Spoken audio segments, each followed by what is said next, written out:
Is Boeing on its way to follow McDonnell Douglas into just becoming another almost irrelevant name in the aircraft manufacturer graveyard? Several industry insiders are starting to be really frustrated with Boeing's apparent lack of vision, so is it time for a change of leadership? Stay tuned.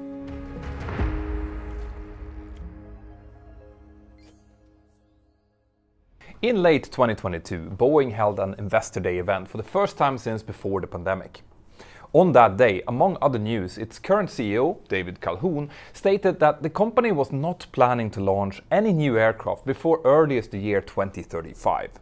And to really put emphasis on this, he added that Boeing won't even go to the drawing board to work on a new airplane before the end of this decade. Now, by saying this, Calhoun was likely trying to put investors at ease, putting a lot of emphasis on financial stability, and it appears that it might have initially worked, because Wall Street, who was very worried about the looming recession, really liked Calhoun's message at that time. But this happiness from the markets came in stark contrast to the disbelief that was voiced from people who were actually working inside of the aviation industry. This included many of Boeing's own suppliers, especially those who would eventually be directly involved in the development of a new Boeing commercial design. Such a delay in launching an all-new aircraft would mean that Boeing could have a 25-year gap between the launch of its previous all-new design, the Boeing 787, and its future new design, whatever they choose to call that. An innovation gap like that is virtually unheard of, and just to give you some sense of reference here, Boeing launched 6 new aircraft in the space of 27 years during the 20th century. If all of this information sounds a bit familiar, it's because I talked about this in a recent video, and in that video I also gave you my first reaction to this news, which was that I basically didn't believe it. In that video I mentioned that perhaps what is really happening here is that Boeing isn't actually telling us the full true plans, and that they're already developing something new, but they're keeping it under wraps. After all, they had already been working on studies for a new aircraft to replace the Boeing 757 and 767 for many years before the pandemic, but why would they keep that development a secret in that case? Well, the answer to that question is that at this point in time, whatever Boeing chooses to do, Airbus can do faster. Thanks to its relative financial stability and resources, Airbus can potentially outdevelop Boeing to respond with devastating speed to whatever plans Boeing might announce. For example, if Boeing would launch a mid-sized 757 replacement, Airbus could immediately launch a counter-project to re-wing and lengthen its Airbus A321neo. They would then be able to bring that to the market much faster than Boeing could ever hope to develop and certify an all-new aircraft. If that would happen, Airbus would then steal much of the potential market for this new aircraft from Boeing without them having a chance to respond to it, making the development completely uneconomical. This is why I thought that Boeing's announcement about how it won't even start designing a new aircraft in this decade might not be entirely honest. Boeing could be working on something and planning to announce the launch of a new design in 2025 or 26 when their free cash flow and other financial indicators are better, and by getting a couple of years head start, they could surprise Airbus and even out the odds of it. Even though some people initially might have thought that this was the case, it now appears that a lot of the aviation experts out there are really getting frustrated with Boeing, because they are now starting to believe that Dave Calhoun really meant what he said about not starting any new development in this decade. And why do the insiders think that then? Well, that's because the development of an all-new aircraft is not something that you can just pull out of your hat just suddenly and start up after decades of engineering slumber. A brand new aircraft would need input design and investments from a lot of suppliers, and Boeing would also need to be discussing this new aircraft with prospective launch customers. But there are currently no signs of this happening, and because of that, it looks like Boeing is really just sitting on their hands. Officially, Boeing is justifying this strategy by pointing at new expected developments in the industry that should become available around the middle of the decade. They include things like the CFM RISE, a very promising open fan engine that could bring enormous improvements in efficiency, and also the transonic thrust-braced wing, which Boeing is building as a demonstrator together with NASA. Both of these new technologies holds promises of huge efficiency improvements, and with the first flight of the transonic thrust-braced wing demonstrator coming in 2028 and a similar timeline for the CFM RISE, programming a new aircraft launch towards the turn of the decade could sort of make sense, right? Well, actually no. A lot of people in the industry are not at all convinced by this, as they see this as basically just excuses to justify Boeing's complete inaction for the coming years. And by the way, if you're wondering where I verify many of these news stories that I cover in these videos, I do so with the help of today's sponsor, Ground News. Ground News is an amazing news app that I personally use in order to stay informed about what's happening in the world. With this platform, I can compare how different media outlets report on the same story, like Boeing's latest plans or news reports, for example.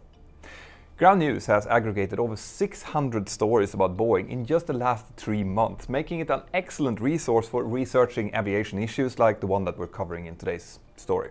The platform starts by providing an overview of the story that's being covered, and then it continues by showing which news outlets that are currently covering it. It also displays the political leaning, bias distribution, and any potential political blind spots for both the right and the left in the political spectrum. This means that whether you are an aviation enthusiast or a journalist or just someone who wants to be well informed, I highly recommend downloading Ground News. If you're interested in trying it out for yourself, go to ground.news/mentor now to get 35% off the price, but it's completely free to test it out.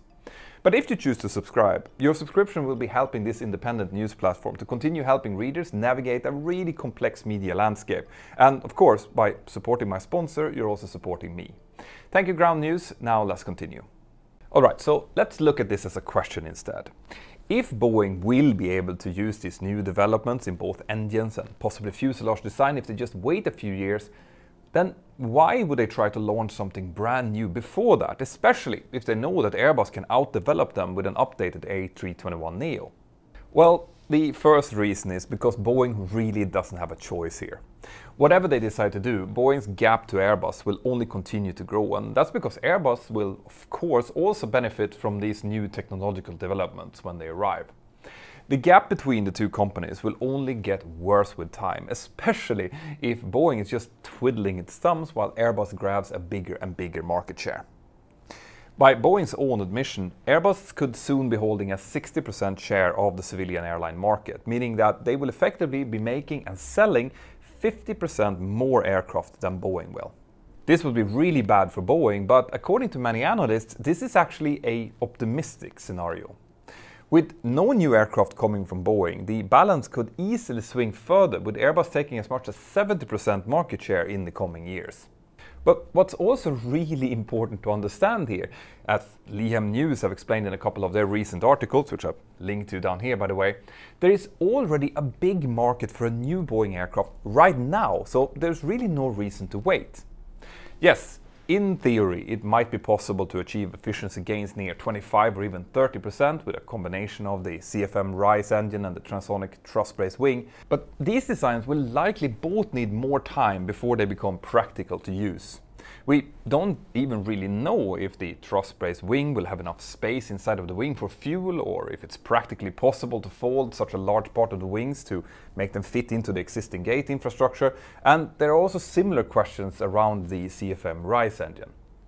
So what many critics are saying is that betting on promises for new, disruptive designs like this haven't really worked out well in aviation for decades. It would probably be much safer and definitely more achievable to aim at producing a new design with existing technologies that is maybe 8 to 10% more efficient, and that might even be possible to use already existing aircraft types and improve them. Hopefully not the Boeing 737 though, but maybe the 787. So if Boeing did this, it's likely that Airbus would also respond with its own all-new aircraft design. But even if they did that, Boeing's new aircraft would most likely sell like hotcakes. Get it while it's hot! And that's because so much of the airline business is based on momentum and brand loyalty. A modern, efficient Boeing mid-sized aircraft, like a single-aisle version of the Boeing 787, backed up by Boeing's immense support and infrastructure, would definitely find buyers. There's no question about that. Airlines generally plan their fleet acquisitions over a lot of years, so an all-new aircraft platform that is built with plenty of upgrade potential would be hard for the airlines to ignore, especially if they have to replace large fleets of aging jets. And Boeing is still a hugely trusted brand inside of the industry. But there is a second, perhaps even more pressing reason why many believe that Boeing are running out of time if they are to develop a new aircraft. Unless they act quickly, Boeing could eventually lose their ability to design new aircraft altogether. In previous videos, I have discussed how the events of 2020 abruptly stopped many people's plans from pursuing their pilot careers.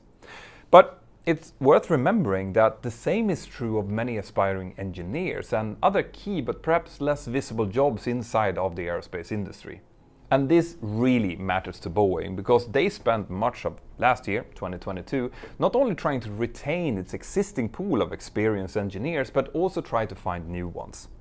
I recently explained how Boeing tried to launch a couple of joint ventures with the Brazilian aircraft maker Embraer, and one big reason they did that was to get access to Embraer's pool of young engineers who had recent experience with designing new aircraft.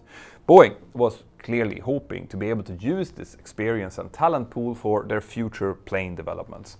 Now, that obviously didn't happen since Boeing walked away from that deal in 2020, but they also had talks with Mitsubishi about a similar partnership, which also fell through.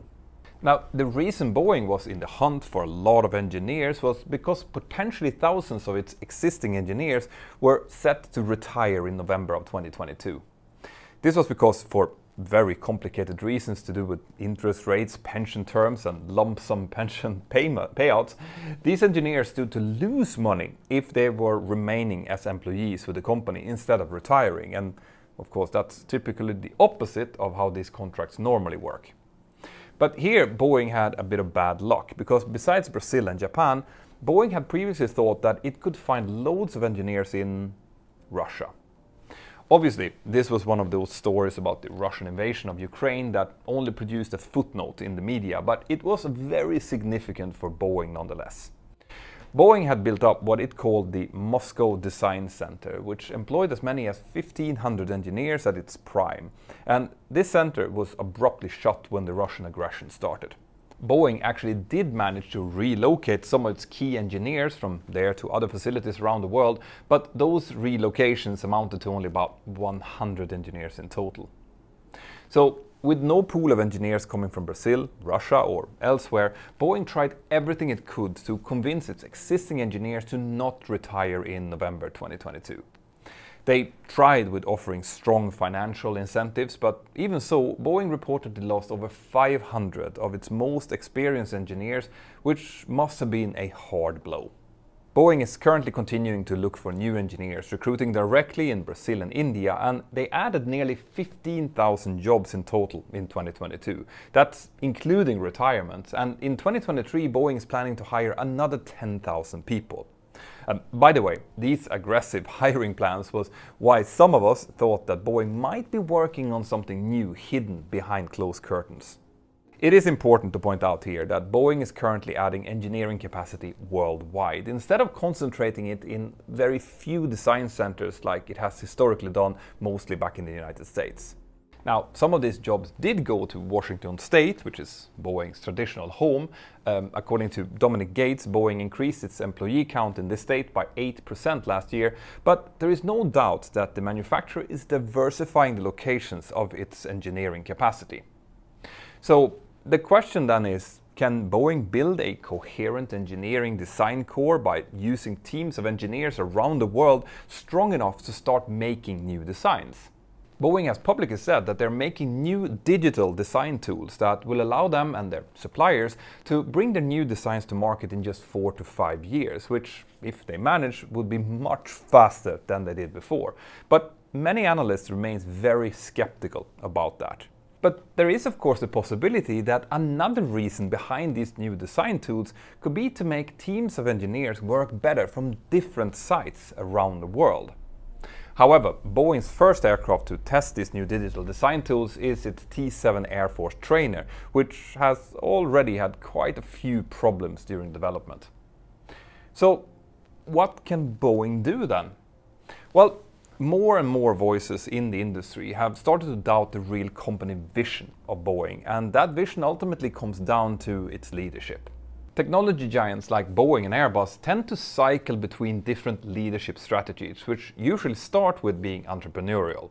That means taking bold risks with promising but expensive projects. But if they are successful, they then continue into a phase where they're sitting back, managing their new products and designs, reaping the financial benefits from that. And then they wait until they need to go back into the entrepreneurial state again in order to stop the company from stagnating. Now, Boeing appears to have been stuck in the managerial stage of this cycle for, well, decades at this point. When Boeing delivered the last ever 747s to its customer recently, Dave Calhoun talked about maintaining Boeing's leadership culture forever. And some industry insiders really balked at that statement because of the perceived lack of vision that Boeing has been showing lately. Another group of people who have been very unhappy with the Boeing leadership lately includes some of their most important suppliers.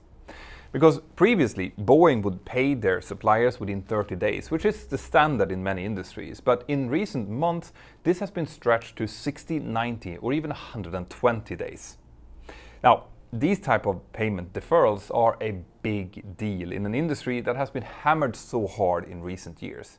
The aviation industry is incredibly finance intensive, which part costing many millions of dollars sometimes. So for suppliers to suddenly have to bear these costs for another month or two longer than they had expected without getting paid, that can become a huge problem. And I cannot overemphasize how important it is to keep the chain of suppliers happy, because without them, no new aircraft. But to be fair though, during the past few years with the MAX getting grounded, the pandemic, problems with the 777X and the 787 and then Russia's war, it wouldn't have been an easy job for anyone to lead Boeing. I would even go as far to say that someone like Dave Calhoun was exactly the right type of person for this job during this very difficult time. But is this passive and conservative leadership style the way to go, or is Boeing actually in need of a true entrepreneur right now? Someone like Steve Jobs that can take bold decisions and start large projects built on a true vision, not the numbers from the financial wing of the company? Well, I'm not sure about the answer to that, but I would sure love to find out. What is certainly true is that building and certifying an aircraft is true craftsmanship. And like anyone who is an expert will tell you, true craftsmanship withers if it's not being used. So if Boeing chooses to wait another 7 years with starting a new bold project, well, then they might find that when they want to start it, they don't have any of the engineers left who knows how to properly do it, and the aviation world might have discounted them as a resource long time ago. That's why I am hoping for Boeing to step up from this lull and to go and do something really truly awesome. I want them to remember their core engineering background and their visions from previous years where they were willing to bet the farm on fantastic projects like the Boeing 747, for example. Because, to be perfectly honest, to my knowledge, there hasn't been a single company that has ever retired itself into greatness. Now, I would love to hear what you guys think about this. Let me know in the comments below, especially if you work for Boeing or any of their suppliers. And I also want to say a huge thank you to my Patreon crew who help me and support me in so many ways, including previewing all of these videos and giving me some quality control. And I also want to thank all of you who have decided to buy yourself some cool merch or send a super thanks. It really helps the channel. Have an absolutely fantastic day wherever you are, and I'll see you next time. Bye bye.